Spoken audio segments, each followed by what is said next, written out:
Transit is a valuable service to cities, and Winnipeg is no exception. More than 130,000 Winnipeggers take Winnipeg Transit every day to go to work, to go to school, and meet their friends. Transit connects our city. But how do we plan for transit? As planners, we're interested in how the city works. I'm Lissy. And I'm Mike. And we're planners on buses.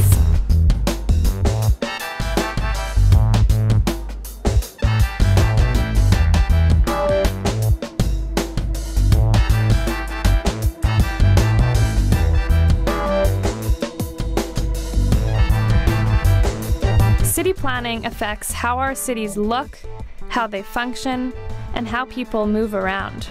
Transit planning means looking at how transportation systems connect our neighborhoods and give people options.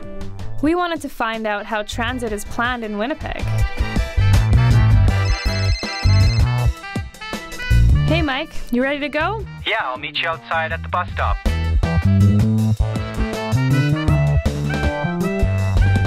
We went to chat with Winnipeg Transit.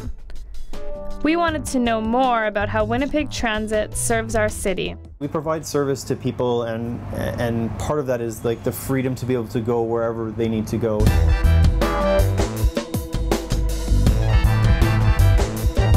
I use my son as an example. He goes on the bus by himself. He just turned 12 and he's got his own Pego card, and I taught him how the system works, and now he goes and uses it, and I feel comfortable with him on there. It gives him a level of freedom that he didn't have to venture, outside of the neighborhood that we live in. And we have good transit service where we live, so he can come and go as he pleases. When transit works well, it provides people with the information they need to navigate the city. But how does neighborhood design impact transit service? Some neighborhoods are designed in a way that we can service them really well, and some are designed in a way that it's very difficult.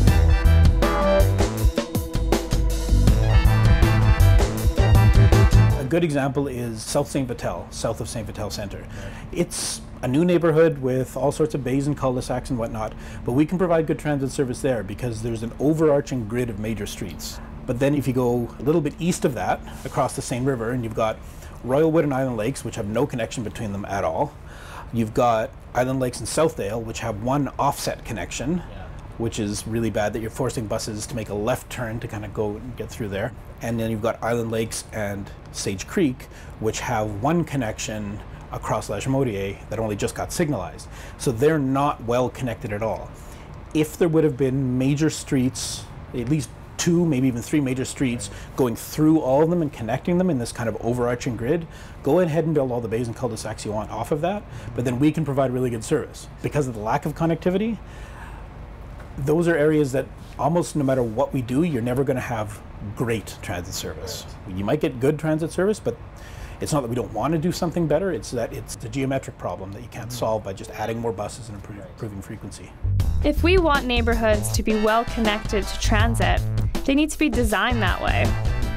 But new neighborhoods are only part of the city that transit serves. What else do we need to think about to get great transit service to Winnipeggers? One of the things that we do really well is we run a fairly efficient service on a very, very lean amount of staff. At times it's a sense of pride, and at times it's also a real challenge for us. We carry about 20% of people who travel during the peak periods travel by bus. But if you look at the full 24-hour day, then I think it's only about 12% of people that we carry. We are absolutely full during peak periods. Like, we need to be adding more buses if we're going to be carrying more people.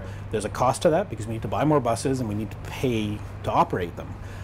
But at the same time, there's a benefit to the city because you can put off major projects like road expansion projects and new underpasses and bridges and things like that.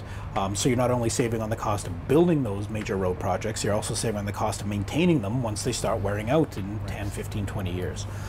So there can be this economic advantage to the city, but you also have to take that step of improving the service and improving the frequencies. Transit is integral to building a well-connected city. Some people rely on transit as the only way to get to work or to get to school. Others choose transit as a safe and healthy alternative to driving. Winnipeggers want better transit service.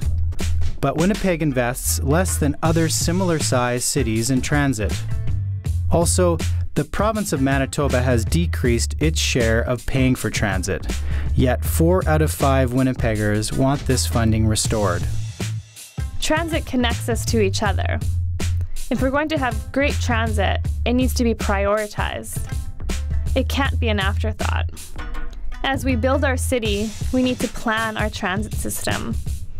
Planning our city means investing in transit.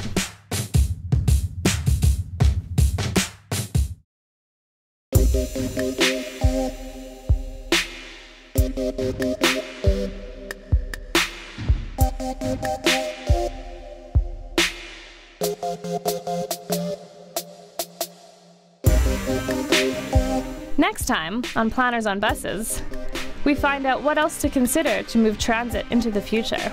And how to make it more equal for everybody.